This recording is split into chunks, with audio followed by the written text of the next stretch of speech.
Assalamualaikum warahmatullahi wabarakatuh. Alhamdulillahi rabbil alamin. Wassalatu wassalamu ala asyrafil anbiya'i wal mursalin wa ala alihi wa sahbihi ajma'in. Amma ba'du. Sahabat-sahabat Fakayat serta pemirsa dimanapun berada, Alhamdulillah di siang hari ini kita kembali berjumpa dalam kajian fikih wanita di pertemuan yang kelima. Hari ini insya Allah kita akan membahas tentang hal-hal yang diharamkan ketika haid dan nifas. Jadi hal-hal yang diharamkan bagi wanita yang haid dan nifas yaitu segala hal yang diharamkan bagi orang yang berhadas kecil. Seperti sholat, tawaf, menyentuh mushaf, membawa mushaf, dan membawa surat. Demikian juga hal-hal yang diharamkan bagi orang yang junub. Jadi di samping hal-hal yang diharamkan bagi orang yang berhadas kecil, juga yang diharamkan bagi orang yang junub, yaitu seperti jadi keempat tadi ditambah berdiam di dalam masjid, membaca Quran dengan tujuan membaca. Dan ditambah lagi dengan puasa dan tolak serta melewati masjid jika khawatir mengotorinya.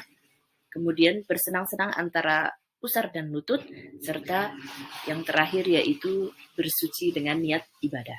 Oke, kita langsung masuk ke pembahasan pertama yaitu sholat.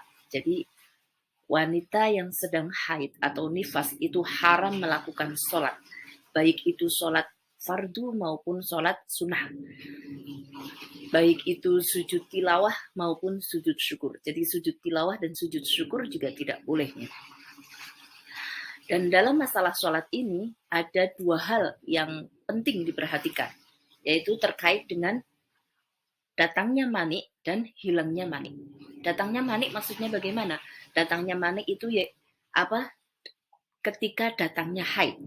Jika seorang wanita haid atau nifas di awal waktu sholat atau tengah-tengah waktu sholat dan ia belum melakukan sholat, maka jika sudah suci, ia wajib mengqadha sholat tersebut dengan syarat sebelum datangnya haid atau nifas tersebut ada cukup waktu untuk bersuci dan sholat.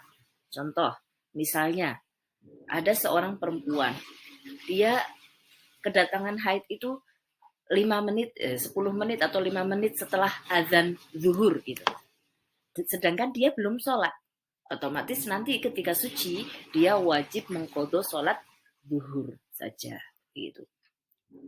Sedangkan untuk hilangnya mani itu maksudnya ketika suci dari haid atau nifas itu, jika seorang wanita suci dari haid atau nifas sebelum keluarnya waktu sholat, meskipun hanya cukup untuk takbiratul ihram atau lebih, maka ia wajib mengqadha sholat tersebut dengan syarat, satu, sucinya di waktu yang cukup untuk bersuci dan melakukan syarat-syarat sholat lainnya. Yang kedua, sucinya di waktu yang masih cukup untuk melakukan sholat seringkas mungkin. Nah, ini ketika suci juga begitu. Jika masih dalam waktu sholat, belum habis waktu sholatnya, dan masih cukup waktu untuk bersuci dan melakukan persiapan sholat, dan sholat seringkas mungkin, maka dia wajib sholat tersebut, gitu, mengqadha sholat tersebut. Dan juga ketika suci, ketika si wanita tersebut suci di waktu sholat yang bisa dijamak, maka dia wajib mengqadha sholat sebelumnya. Contoh, misalnya ada seorang wanita, dia suci ketika 10 menit menjelang maghrib misalnya. 10 menit menjelang maghrib. Itu berarti dia masih di waktu sholat asar. Dan masih ada cukup waktu untuk bersuci dan sholat seringkas-ringkasnya. Maka dia wajib mengqadha sholat asar dan mengqadha sholat zuhur. Karena dia sucinya di waktu asar. Sedangkan waktu asar ini dia termasuk waktu sholat yang bisa dijamak dengan sholat sebelumnya, yaitu dengan sholat zuhur. Maka wajib mengqadha sholat zuhur dan asar begitu. Sedangkan untuk datangnya mani itu tidak perlu mengqadha sholat sebelumnya, cukup sholat yang ditinggalkan ketika datangnya haid saja, haid atau nifas saja. Beda ketika suci itu, jika sucinya di waktu yang waktu sholat yang bisa dijamak, maka dia wajib mengqadha sholat tersebut dan sholat sebelumnya. Jadi Dalam hal ini berarti jika sucinya di sholat asar dan isya, maka dia wajib mengqadha sholat. Jika sholat asar, dia wajib mengqadha sholat zuhur dan asar. Dan jika dia suci di waktu isya, otomatis dia wajib mengqadha sholat maghrib dan isya. Begitu. Yang kedua, yang diharamkan bagi wanita yang haid dan nifas adalah tawaf. Ini berdasarkan sabda Nabi, at-tawafu bimanzilatis shalah illa annallaha qad ahalla fihi an-nutq. Jadi, tawaf itu memiliki kedudukan yang sama dengan sholat. Hanya saja Allah membolehkan berbicara ketika tawaf. Ini. Oleh karena itu, tawaf itu diharamkan bagi wanita yang haid dan nifas sebagaimana sholat. Dalil yang kedua yaitu hadis riwayat Bukhari Muslim dari Aisyah radhiyallahu anha. Sesungguhnya Nabi berkata, "Isna'i ma yasna'ul hajju ghaira alla tatufi bil baiti." Jadi, lakukanlah apa yang dilakukan oleh orang yang haji kecuali tawaf di Baitil Haram. Jadi, waktu itu ketika Aisyah sedang melaksanakan haji dan dia haid, Nabi bersabda demikian. Jadi boleh melakukan apa saja yang dilakukan oleh orang yang haji kecuali tawaf di Baitil Haram. Sedangkan dalil yang ketiga yaitu ijma' ulama. Jadi semua ulama sepakat bahwa wanita yang haid dan nifas itu haram melakukan tawaf. Dan ulama juga sepakat wanita yang sedang haid atau nifas itu boleh melakukan apa saja yang dilakukan oleh orang yang haji kecuali tawaf di Baitullah. Yang ketiga dan keempat ini adalah memegang dan membawa mushaf.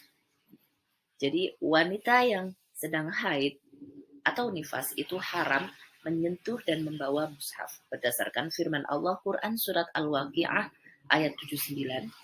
Jadi Al-Quran tidak boleh disentuh kecuali oleh orang-orang yang suci. Dan juga berdasarkan hadis Nabi, Al-Quran tidak boleh disentuh kecuali oleh orang yang suci. La yamassul Qur'ana illa thahirun.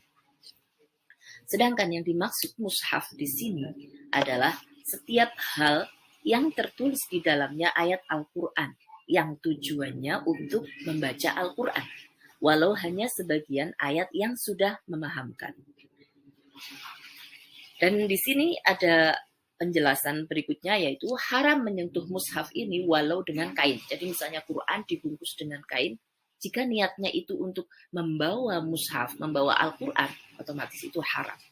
Dan boleh membawa mushaf bersama dengan barang jika orang yang membawa bertujuan hanya membawa barang tersebut. Jika tujuannya membawa mushaf saja, maka haram.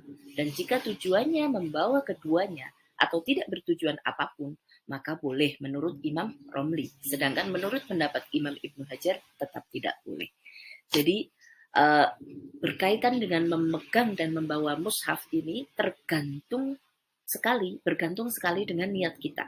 Ketika contoh, misal kita membawa kitab ini dan di dalamnya terdapat ayat-ayat Al-Quran yang bisa difahami, yang memahamkan. Ketika kita meniatkan ini membawa mushaf, otomatis ketika sedang haid itu nggak boleh bawa kitab ini. Tapi kalau kita niatnya kita bawa kitab, bukan membawa mushaf, itu boleh. Demikian juga ketika membawa Al-Quran bersamaan dengan barang yang lain. Misalnya membawa Al-Quran bareng mukena gitu misalnya di dalam tas. Nah, jika kok niatnya hanya membawa Al-Quran saja, itu jelas tidak boleh ya, jelas haram. Tetapi jika niatnya membawa mukena saja, itu boleh, nggak apa-apa. Meskipun pada hakikatnya tetap membawa keduanya, tapi ketika kita niatkan untuk membawa barangnya saja, itu boleh. Sedangkan jika niat membawa keduanya atau nggak niat sama sekali, pokoknya bawa aja, nggak diniatkan itu bawa mushaf atau bawa barang saja, pokoknya intinya bawa barang aja, nggak niat apa-apa, dimutlakan, maka itu menurut Imam Romli itu boleh, sedangkan menurut Imam Ibnu Hajar itu tetap tidak boleh. Jadi ini sangat bergantung dengan niat kita nih. Jadi misalnya kita sedang haid atau nifas gitu, dan kita memegang Al-Quran yang ada terjemahnya misalnya ya. Kalau kita niatnya itu memegang mushaf, ya itu tetap tidak boleh, tetap haram. Tetapi ketika kita niatnya pegang kitab tafsir, nah itu kan secara tidak langsung terjemah itu kan seperti tafsir juga. Itu kalau kita niatnya pegang kitab tafsir itu boleh. Ada yang membolehkan. Asalkan tidak diniati membawa mushaf saja. Jadi yang tidak boleh itu jika diniatkan membawa atau memegang mushaf saja. Sedangkan yang kelima, yang diharamkan bagi wanita yang haid dan nifas adalah berdiam di dalam masjid. Jadi berdasarkan hadis Nabi, inni la uhillul masjida li haidin wala li junubin. Jadi sesungguhnya aku tidak menghalalkan masjid bagi orang yang haid dan orang yang junub.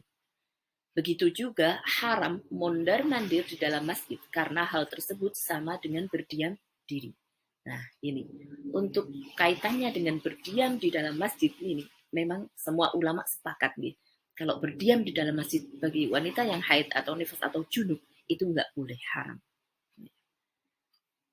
Mondar-mandir juga nggak boleh karena mondar-mandir bolak-balik itu disamakan dengan berdiam diri begitu.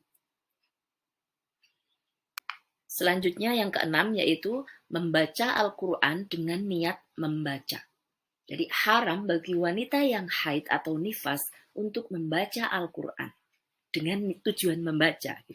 Berdasarkan hadis Nabi, la yaqra'ul junubu walal haidu syai'an minal Quran. Orang yang junub dan haid tidak boleh membaca Al-Quran.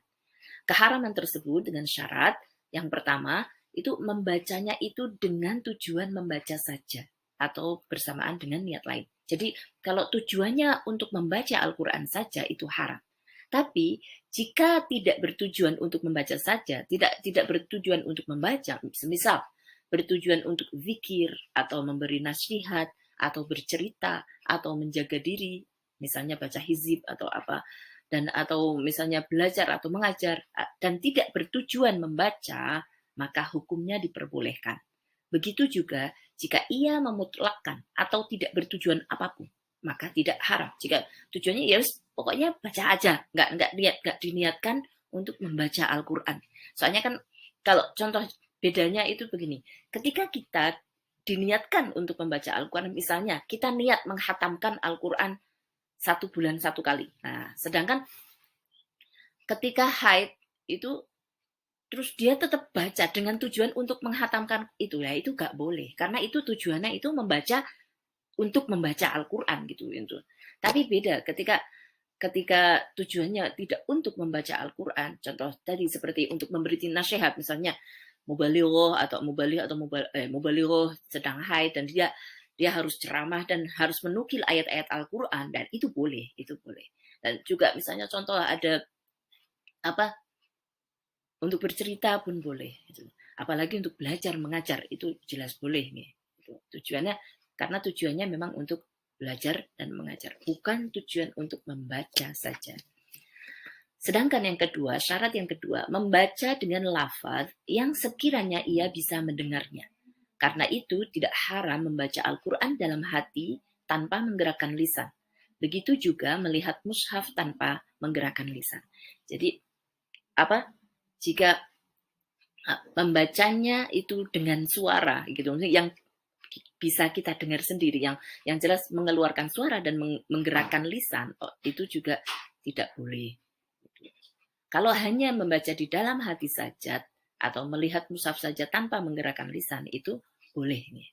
Jadi memang kembali lagi, ini untuk membaca Al-Quran itu juga tergantung niat kita. Seperti halnya tadi memegang dan menyentuh mushaf, itu juga tergantung niat kita. Untuk membaca Al-Quran, jika diniatkan untuk membaca Al-Quran saja, itu tidak boleh. Tapi jika niatnya itu selain untuk membaca Al-Quran, itu untuk memberi nasihat, untuk belajar, untuk menjaga diri, itu diperbolehkan. Dan juga semua ulama fikih sepakat bahwa wanita yang haid atau nifas itu boleh membaca tasbih, tahlil, dan zikir-zikir selain Al-Quran. Jadi kalau tasbih, tahlil dan sebagainya selain Al-Quran, itu semua ulama sepakat itu membolehkan. Oke, kita lanjut. Yang ketujuh, yang haram dilakukan bagi wanita yang haid dan nifas adalah puasa. Seluruh ulama sepakat bahwa haram berpuasa bagi wanita yang haid dan nifas. Maka dari itu puasa mereka tidak sah.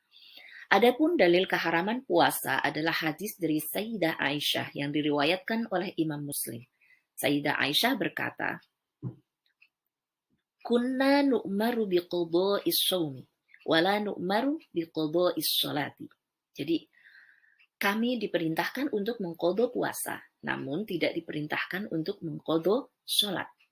Hal tersebut menunjukkan bahwa wanita yang sedang haid dan nifas itu tidak diperbolehkan untuk berpuasa. Jadi ketika puasa mereka nggak berpuasa gitu. Mereka buka, mereka makan, tetap makan. Tidak diperbolehkan puasa. Ini insya Allah sudah jelas. Dan menurut saya, keharaman-keharaman seperti ini sebenarnya keistimewaan buat perempuan. Memang Islam itu sangat memuliakan perempuan. Soalnya memang banyak kasus wanita yang sedang haid itu mengalami berbagai keluhan. Bahkan ada yang bisa sampai pingsan ketika sedang haid gitu. Nah, coba bayangkan seandainya ketika haid kok tetap wajib berpuasa, betapa repotnya gitu, betapa payahnya gitu. Makanya kok Allah memberikan ketentuan hukum seperti ini. Itu di dalam Islam diberikan keistimewaan perlakuan khusus bagi wanita yang sedang haid dan nifas itu merupakan keistimewaan bagi perempuan.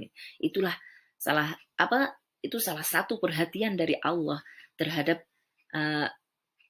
apa yang dialami oleh perempuan gitu.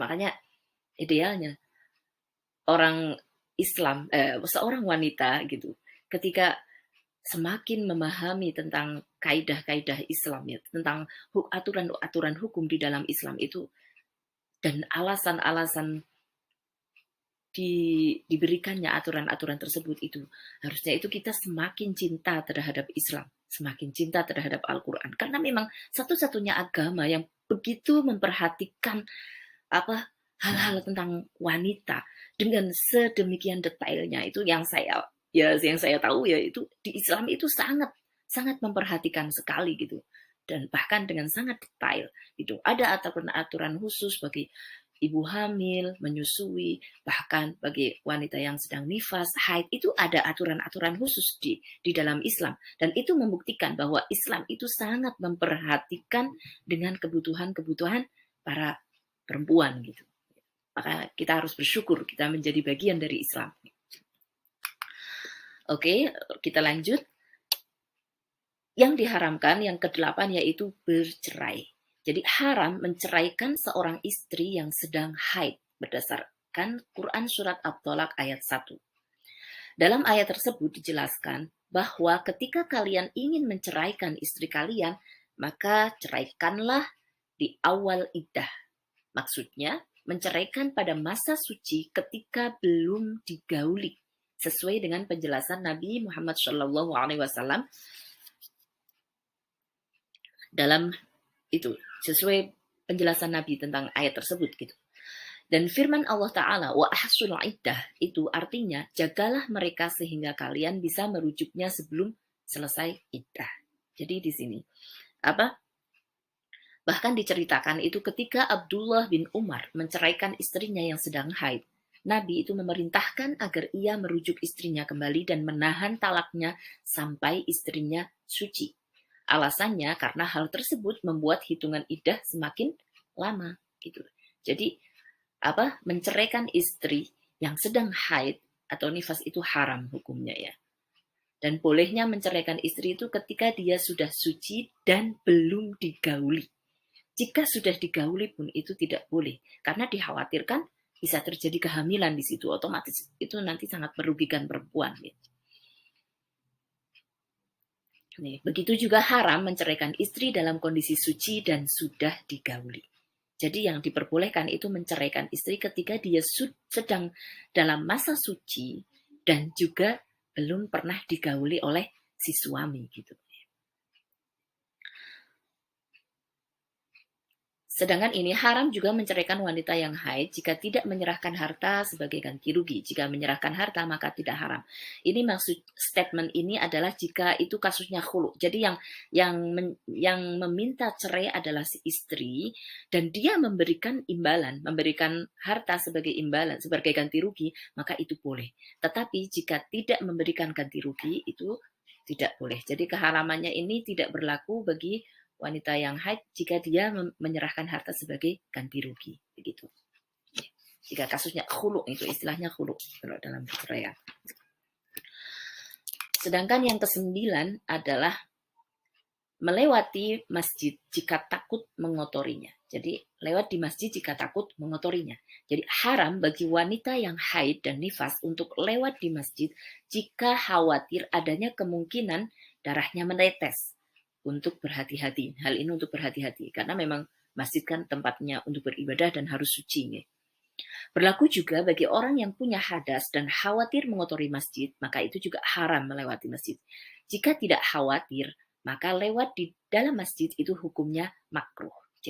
Jadi jika tidak khawatir, kalau zaman sekarang kan memang sudah banyak nih softtek yang insya Allah aman, nggak gampang tembus itu. Jika memang tidak khawatir itu melewati masjid itu hukumnya makruh. Tetapi kalau berdiam itu semua ulama sepakat bahwa berdiam di dalam masjid itu haram ya. Jadi nggak boleh. Jadi wanita yang sedang haid, ya, kalau bisa ya dia memang nggak boleh berdiam di dalam masjid. Kalau memang pengen mengikuti pengajian-pengajian ya sebisa mungkin di luar masjid gitu. Karena sekarang teknologi sudah banyak sekali ya. Sekarang banyak juga pengajian-pengajian yang disiarkan secara live di YouTube itu bisa. Nanti kita tinggal mengikuti secara live saja. Atau kalau itu kan biasanya sekarang mayoritas ya, kayaknya sudah jarang ya masjidnya nggak pakai pengeras suara. Nah itu kalau masih tetap pengen ikut pengajian di masjid ya udah kita mendengarkan dari luar saja, dari luar masjid melalui pengeras suara tersebut gitu. Insya Allah masih tetap bisa. Yang tidak boleh adalah berdiam di dalam masjid. Itu semua ulama sepakat bahwa berdiam di dalam masjid itu haram hukumnya. Yang ke-10 adalah bersentuhan kulit antara pusar dan lutut. Nah, ini. Ulama fikih sepakat bahwa menggauli wanita yang sedang haid itu hukumnya haram sesuai dengan surat Al-Baqarah ayat 122. Sebagaimana yang sudah pernah kita bahas di pertemuan sebelumnya. Dan hadis sahih yang menjelaskan hal tersebut. Bahkan Imam Syafi'i berkata, barang siapa yang menggauli istrinya ketika sedang haid, maka ia melakukan dosa besar. Begitu juga haram bersentuhan kulit antara pusar dan lutut. Hal tersebut didasari hadisnya Ibnu Umar yang diriwayatkan oleh Ibnu Majah dan Al-Baihaqi. Beliau berkata, aku bertanya kepada Rasulullah Shallallahu Alaihi Wasallam, apa yang dihalalkan bagi seorang suami atas istrinya yang sedang haid? Maka Nabi menjawab, selain perkara yang ada di antara pusar dan lutut. Dan juga dalam hadisnya, Sayyidah Aisyah beliau berkata, salah satu dari kami atau istri Nabi ketika sedang haid, kemudian Rasul menginginkan untuk menyentuh kami, maka beliau memerintahkan untuk memakai sarung di tempat haidnya, yaitu antara pusar dan lutut. Jadi harus menutup area pusar dan lutut, antara pusar dan lutut. Kemudian menyentuhnya. Sayyidah Aisyah berkata, dan kalian semua bisa memenuhi keinginanmu seperti Rasulullah memenuhi keinginannya. Jadi yang tidak diperbolehkan adalah bersentuhan antara pusar dan lutut. Jika bersenang-senang di selain area itu masih tetap boleh nih. Kalau sekedar bercumbu gitu, ciuman, pelukan gitu, asalkan tidak menyentuh area pusar dan lutut itu, maka itu masih boleh. Ulama fikih dari mazhab Syafi'i ini berbeda pendapat. Apakah yang dihukumi haram ini adalah bersentuhannya atau bersenang-senangnya? Nah, ini. Sebagian ulama berpendapat yang haram adalah bersentuhan kulitnya. Jadi yang haram itu bersentuhannya. Dan berdasarkan pendapat tersebut, otomatis hukumnya haram menyentuh istri yang sedang haid, baik dengan syahwat maupun tidak. Berbeda ketika melihat, walaupun dengan syahwat, maka hukumnya boleh. Jadi ini khusus untuk area pusar dan lutut nih. Sedangkan ulama yang lain berpendapat Yang haram adalah bersenang-senangnya. Jadi bersenang-senang antara pusar dan lutut. Karena itu haram melihat dan menyentuh dengan syahwat. Jadi sebagian ulama berpendapat yang haram itu menyentuhnya. Kalau kalau yang haram menyentuhnya otomatis jika hanya melihatnya saja meskipun dengan syahwat itu boleh. Tetapi sebagian ulama yang lain itu yang diharamkan adalah bersenang-senangnya. Jadi meskipun hanya melihat saja, kalau itu dengan syahwat maka itu haram. Itu menurut sebagian ulama yang lain. Apalagi menyentuh dengan syahwat itu jelas haram sekali. Lanjut. Yang ke-11 yaitu bersuci dengan niat ibadah. Jadi ketika seorang wanita sedang haid, maka haram baginya bersuci dengan niat ibadah.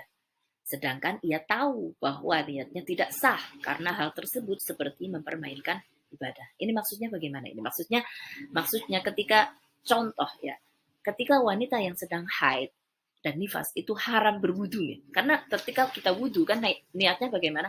Nawaitul wudu'a li raf'il hadatsil asghari fardhan lillahi ta'ala. Itu ketika berwudu kan otomatis berniat seperti itu. Padahal jelas-jelas wanita yang sedang haid dan nifas itu dia sedang gembol hadas besar gitu.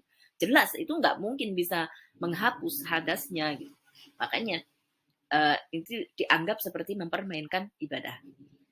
Dan ketidakbolehan bersucinya wanita haid yaitu jika bersucinya untuk menghilangkan hadas, baik berupa wudhu atau mandi. Nah ini maksudnya jika niatnya itu untuk menghilangkan hadas. Contoh misalnya mandinya itu niat untuk menghilangkan hadas besar, ya jelas nggak bisa gitu ketika dia sedang haid atau nifas. Karena memang dia masih gembol hadas besar itu. Demikian juga dengan wudhu. Wudhu juga nggak boleh. Adapun bersuci yang disunahkan seperti mandi untuk ihram, wukuf, melempar jumroh, maka itu hukumnya sunnah tanpa ada khilaf.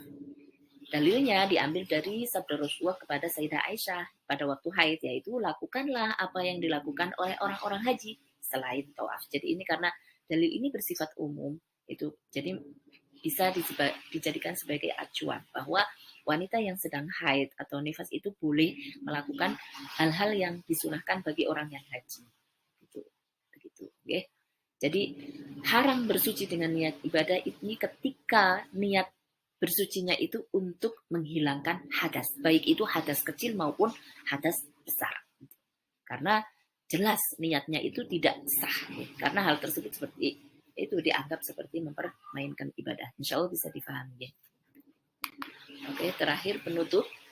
Jadi ketika darah haid dan nifas sudah berhenti, jadi sudah suci, maka sebelum mandi atau tayamum, ia tidak diperbolehkan melakukan sesuatu yang diharamkan tadi. Belum boleh melakukan sesuatu yang diharamkan, kecuali puasa dan tolak. Nah, jadi ketika sudah suci, kalau belum mandi itu belum boleh sholat, belum boleh berhubungan suami istri, belum boleh membaca Al-Quran dengan niat membaca dan sebagainya. Kecuali puasa dan tolak. Kalau puasa dan tolak ini asalkan sudah benar-benar suci, meskipun belum mandi itu sudah boleh. Contoh begini. Misalnya ada seorang wanita, dia suci dari haid itu sucinya jam 4 pagi. Sedangkan sebentar lagi waktu imsak ya. Nah, jika dia mandi dulu, nanti dia nggak sempat sahur, nggak sempat niat puasa. Gitu. Nah itu boleh mendahulukan sahurnya, kemudian niat puasa, kemudian mandinya ketika akan melakukan sholat subuh. Itu boleh, ya. Puasanya tetap sah. Gitu. Yang dimaksud seperti itu ya. Nah, jadi diperbolehkan melakukan puasa atau tolak. Kalau tolak juga, yang penting jelas-jelas sudah suci, meskipun belum mandi sudah diperbolehkan. Begitu. Saya kira untuk materi hari ini saya cukupkan sekian. Terima kasih atas perhatiannya, semoga bermanfaat. Dan semoga kita semua tetap mendapatkan rahmat dari Allah Subhanahu wa Ta'ala, sehingga kita bisa menjalankan puasa dengan sebaik-baiknya dan memanfaatkan bulan Ramadan ini dengan semaksimal mungkin. Dari saya cukup sekian. Wallahul muwaffiq ila aqwamit thoriq. Wassalamualaikum warahmatullahi wabarakatuh.